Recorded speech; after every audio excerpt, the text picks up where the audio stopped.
तपस्यारत हैं। आप देख सकते हैं उनकी समाधि विघ्न डालना मैं नहीं चाहूंगा, आप थोड़ा दिखाएं अंदर से। और ये गुफा बहुत पीछे तक बनी हुई है कि इस गुफा में मुचकंद महाराज आज भी अदृश्य रूप से तपस्या कर रहे हैं, क्योंकि भगवान श्री कृष्ण ने भागवत पुराण के अनुसार कहा था कि मुचकंद जी आप मेरे धाम को तब आओगे। आप यूट्यूब चैनल ब्रज के धाम पर सभी दर्शकों का एक बार फिर से स्वागत और हार्दिक अभिनंदन है।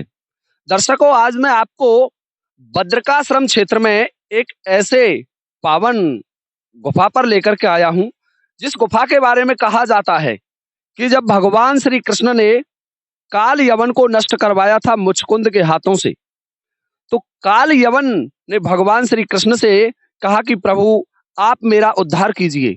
तो भगवान श्री कृष्ण कहने लगे कि भक्तराज, अभी आपको एक और जन्म ग्रहण करना पड़ेगा, आप एक जन्म और धारण करोगे, आपको एक ब्राह्मण के रूप में अवतरित होना पड़ेगा, और इसके लिए आप बद्रिकाश्रम क्षेत्र में चले जाओ और वहां जाकर के मेरी तपस्या करो, मेरी आराधना करो। तो देखिए श्रोताओं, भगवान श्री कृष्ण के कहने पर मुचकुंद महाराज उस गुफा में से जग करके इस बद्रिकाश्रम क्षेत्र में आए। और ये जो क्षेत्र है ये जाना जाता है तपोभूमि के नाम से। इस क्षेत्र में नर नारायण भगवान ने तपस्या की, सनकादिक ऋषियों ने तपस्या की, और मुचकुंद महाराज जी ने तपस्या की, और यहाँ अनेक ऋषि मुनि तपस्यारत हैं। बड़ा सघन क्षेत्र है। आइए हम मुचकुंद महाराज की उस पावन गुफा की तरफ चलते हैं, जहाँ आज भी मुचकुंद महाराज तपस्यारत हैं और अपनी तपस्या में भगवान श्री कृष्ण को खोजने में लगे हुए हैं। तो आइए दर्शकों, चलते हैं हम आगे की तरफ। तो देखिए दर्शकों, अब हम मुचकुंद जी की गुफा के बहुत नजदीक आ चुके हैं और आपको उस पावन गुफा के दर्शन कराने के लिए हम आगे लेकर के चल रहे हैं। जानते हैं उस गुफा का सच क्या है। वास्तविकता में यहाँ के जो बासिंदा है, संत महात्मा है, उन्होंने हमको बताया कि यहाँ मुचकुंद महाराज जी ने तपस्या की, और भागवत पुराण में भी एक प्रसंग आता है। उस प्रसंग के अनुसार मुचकुंद जी को भगवान श्री कृष्ण ने बद्रिकाश्रम में भेज दिया था, और वह बद्रिकाश्रम यही क्षेत्र है। और यहाँ हमें बताया गया कि इस क्षेत्र में, इस पहाड़ी पर आपको दिखाई दे रहा होगा पर्वत, इस पर्वत शिखर पर आप देखिए कितनी विशालता है पर्वतों की। थोड़ा इधर दिखाएं आप, पर्वतों की गहराई दिखाइए। देखिए कितनी कितनी अंदर गहराइयां हैं इसमें। देखो आप पर्वतों की विशालता, वन की गहराई, और देखिए ऊपर इसमें कंदराएं हैं, उनको भी दिखाऊंगा मैं आपको आगे चल करके। और अब आप मेरे साथ चलिए, मैं आपको लिए चलता हूं मुचकुंद महाराज की गुफा की तरफ, जहां आज भी मुचकुंद महाराज तपस्यारत हैं और तपस्या में लगे हुए हैं इस पावन क्षेत्र में हरि प्राप्ति के लिए। देखिए दर्शकों, यहाँ आना थोड़ा कठिन काम है, हर कोई नहीं आ सकता, क्योंकि ऐसे क्षेत्रों में जाने में थोड़ी कठिनाई रहती है।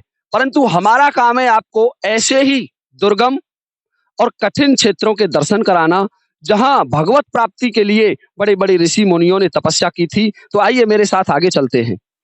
तो देखिए दर्शकों, अब हम आपको उस गुफा के काफी नजदीक ले आए हैं, और यहाँ चढ़ना थोड़ा दुर्गम काम है, कठिन काम है, सदके हमें चलना पड़ेगा। और हम उस गुफा का सच निकालने के लिए आज आपको इस पर्वत पर लिए चल रहे हैं। धीरे धीरे देखो, रास्ता थोड़ा दुर्गम है, पहाड़ियों से गुजरता हुआ मार्ग है, और इस मार्ग पर ही हमें आगे चलना पड़ेगा, कोई पगडंडी भी नहीं बन रही है। मुचकुंद जी की गुफा आगे इसी पर ऊपर है, इस पर्वत पर। उस गुफा तक पहुंचने की कोशिश हम कर रहे हैं। तो आइए हमारे साथ। ये दर्शकों, अब हम आपको मुचकुंद महाराज जी की गुफा के और नजदीक ले आए हैं। यहाँ चढ़ना थोड़ा कठिन है, देखिए दुर्गम रास्ता है, इस पर से निकलना भी बहुत कठिन काम दिखाई दे रहा है। हल्के हल्के कदमों से चलते हुए हमारी पूरी टीम हमारे साथ चल रही है, और टीम के साथ आज हम इस गुफा का सत्य देखेंगे। क्या है इस गुफा की सत्यता, वास्तव में क्या है उस गुफा पर, उस गुफा का रहस्य क्या है। तो आइए हमारे साथ थोड़ा सदके चलना है। और इस गुफा के बारे में हमने सुना है कि बहुत प्रसिद्ध है ये गुफा। यहाँ पर मुचकुंद महाराज आज भी तपस्यारत हैं, उनके साथ अनेक संत भी उस गुफा में तपस्या कर रहे हैं। तो आइए आज हम उस गुफा का सत्य देखते हैं। तो दर्शकों, अब फाइनली हम आपको उस गुफा के बहुत नजदीक ले आए हैं, जिस गुफा का आपको काफी समय से इंतजार था। और इन दुर्गम पहाड़ियों का रास्ता हम तय करते हुए यहाँ तक आए। आप पहले ये देखिए कितनी गहराई है इन पहाड़ियों के नीचे, देखिए आप थोड़ा दिखाएं। हम कितने नीचे से यहाँ चढ़ करके आए, बड़े दुर्गम मार्ग से निकल के आए। चारों तरफ की पहाड़ियां देखिए आप, ये पहाड़ियों से घिरा हुआ क्षेत्र बड़ा पावन और तपस्या की दृष्टि से बड़ा ही महत्वपूर्ण क्षेत्र है। जो बड़े संत होते थे, ऋषि होते थे, इसीलिए उन्हें भगवान की प्राप्ति होती थी। यदि आप घर में बैठ करके ईश्वर को प्राप्त करना चाहें तो ये संभव नहीं है।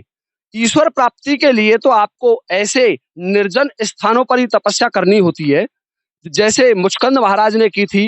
बड़े बड़े ऋषि मुनि करते थे पर्वतों की कंदराओं में, पर्वत शिखरों पर, और जहां सामान्य व्यक्ति आसानी से नहीं जा सके, उनकी तपस्या में व्यवधान नहीं पहुंचाया जा सके, ऐसे स्थानों पर ऋषि मुनि तपस्या करते थे। तो देखिए, मैं आपको इस रास्ते से लेकर के आया था, आप देखें, थोड़ा दिखाएं इधर से। और यहाँ से बहुत दुर्गम रास्ता है, जिस पर चढ़ के आना बहुत कठिन काम है। और इधर से घूमते हुए हम इस मार्ग से, आप देखिए चट्टानों को, यहाँ शिलाओं को देखिए, और इस मार्ग से होते हुए फाइनली यहाँ तक आ गए। और यहाँ देखिए आप, ऊपर देखिए कितने बड़े बड़े पर्वत शिखर हैं। और उन पर्वत शिखरों के नीचे यही मध्य में है मुचकंद महाराज की गुफा, जहां उनके बारे में कहा जाता है कि आज भी मुचकुंद महाराज तपस्या करते हैं। और उसी गुफा की तरफ मैं आपको लेकर के चल रहा हूं। देखिए इतनी विशाल दुर्गम पहाड़ियों के बीच, और मैं आपको अब उस गुफा की तरफ लिए चलता हूं। और उस गुफा के बारे में मैंने सुना है, यहाँ नीचे कुछ संत महात्माओं से मुझे जानकारी मिली कि वहां एक महान ऋषि भी तपस्या आज भी करते रहते हैं उस गुफा में, जो उनके लिए ना कुछ खाने को है ना कुछ पीने को है, और उस गुफा में बैठे हुए काफी समय से तपस्या कर रहे हैं। तो देखिए दर्शकों, अब आपको हम फाइनली उस गुफा पर ले आए हैं, जो मुचकंद महाराज की गुफा के नाम से जानी जाती है। देखिए इस पर्वत शिखर पर जितनी नीचे से चढ़ाई है, आप दिखाइए, थोड़ा नीचे दिखाएं, कितनी चढ़ करके, कितना ऊंचा चढ़ करके आए हम। इतना चढ़ करके ऊपर आए, और इतना ही आप थोड़ा सा ऊपर भी दिखाएं, कितने ऊपर तक ये पहाड़ी है। और इस विशाल पर्वत शिखर पर मुचकंद महाराज जी ने, मध्य में एक गुफा थी, उस गुफा पर भगवान श्री कृष्ण ने मुचकंद को भेजा कि आप वहां चले जाएं बद्रिकाश्रम में, और वहां आपके लिए पहले से ही एक गुफा बनी हुई है, आप उस गुफा में अपनी तपस्या जारी रखें। उनके बारे में कहा जाता है कि वो आज भी अदृश्य रूप से भगवान श्री कृष्ण को प्राप्त करने के लिए यहाँ तपस्यारत हैं, यहाँ तपस्या करते हैं।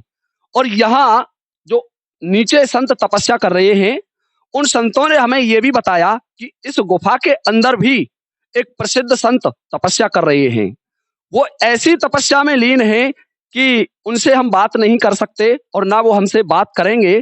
परंतु हमने यहाँ पूछताछ की, जानकारी प्राप्त की, तो यहाँ के संतों ने बताया, जो नीचे संत रहते हैं आश्रम बना करके, कि वो आपको अनुमति प्रदान कर देंगे। आप जब गुफा पर पहुंचेंगे तो आपकी आवाज सुनकर के आप उन्हें दंडवत प्रणाम करना, और वो संत महाराज समझ जाते हैं कि कोई दर्शक है, कोई ईश्वर का भक्त है, यहाँ दर्शन करने के लिए आया है।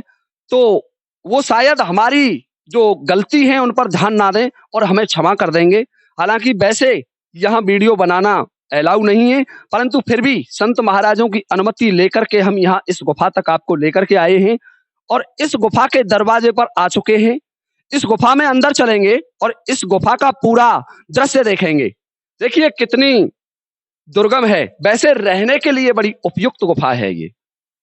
वैसे ये जो इस पर हो सकता है कुछ निर्माणकर्ताओं ने ये दरवाजा लगवा दिया हो, यहाँ पहले दरवाजा नहीं था, ये दरवाजा तो पीछे बनवाया गया है, आप देख रहे हैं।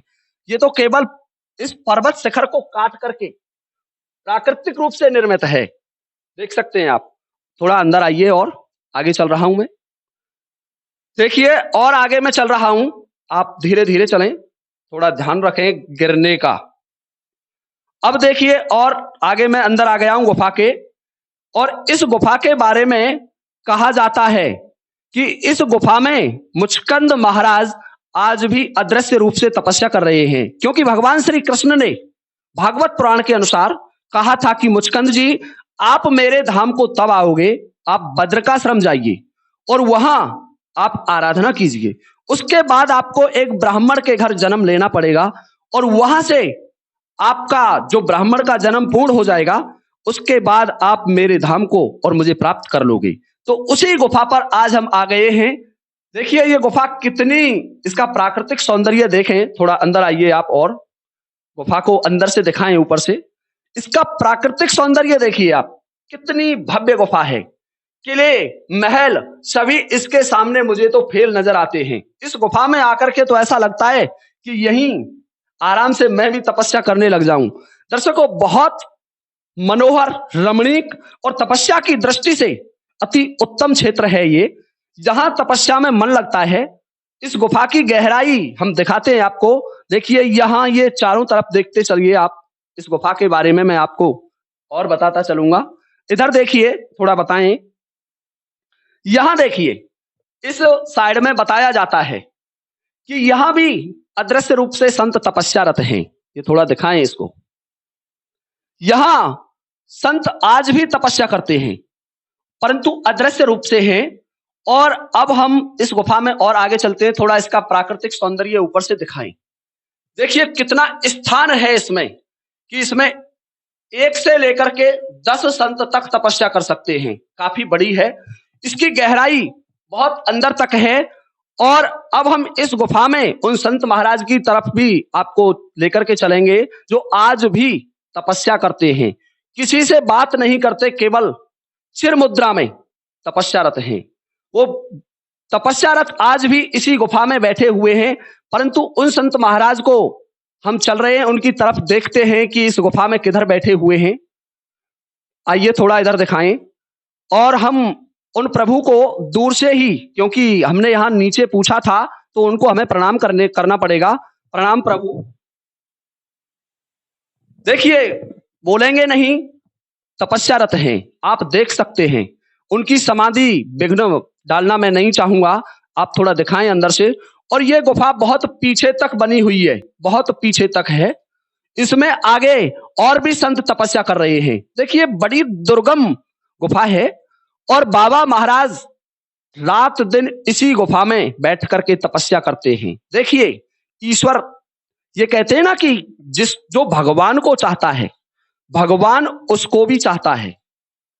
बाबा यहां तपस्या करते रहते हैं, पहाड़ियों से घिरा हुआ क्षेत्र है। और यहां भोजन के लिए आप सोचिए क्या होगा, पानी की भी कोई व्यवस्था यहां दिखाई नहीं देती, परंतु सब ईश्वर उनके लिए यहां सभी व्यवस्थाएं करता है।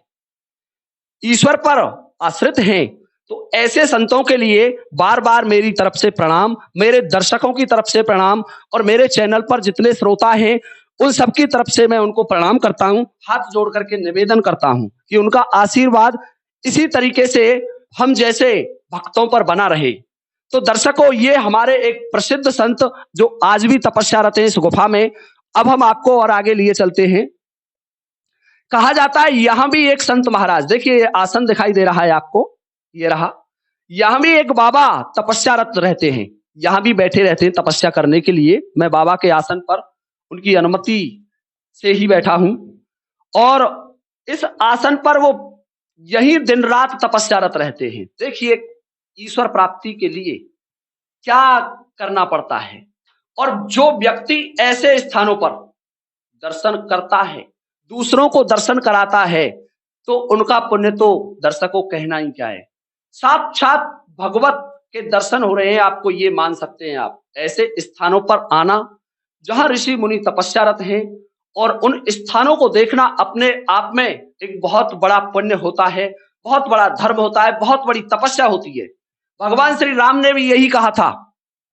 जब भगवान श्री राम ने शिवरी को 9 भक्तियों के बारे में बताया, नवदा भक्ति बताई, तो उस समय कहा था प्रथम भगत संतन कर संगा, दूसर रत मम कथा प्रसंगा। तो पहली भक्ति तो उन संतों की संगति ही बताई है, जहां हम आपको लेकर के आए हैं। तो दर्शकों, यदि आपको हमारा ये वीडियो अच्छा लगा हो हमने आपको आज मुचकंद महाराज की इस पावन गुफा के दर्शन कराए, जिस गुफा के दर्शन करना इतना आसान काम नहीं है, बड़ी दुर्गम पहाड़ियों पर है। ये वीडियो अच्छा लगा हो तो हमारे वीडियो को लाइक करना ना भूलें और हमारे चैनल को सब्सक्राइब करना ना भूलें, क्योंकि हम आपको इसी तरीके के दुर्गम पहाड़ियों पर, दुर्गम पर्वत शिखरों पर और भयंकर वनों में रहने वाले साधु संत, तपोस्थली, मंदिर और भव्य दुर्गों के दर्शन कराते रहेंगे। तो आप सभी से ये आशा करता हूं कि आपको वीडियो पसंद आया होगा और मेरे सभी दर्शकों से लेता हूं वीडियो विराम करने की अनुमति। इसी के साथ जय हिंद, जय भारत।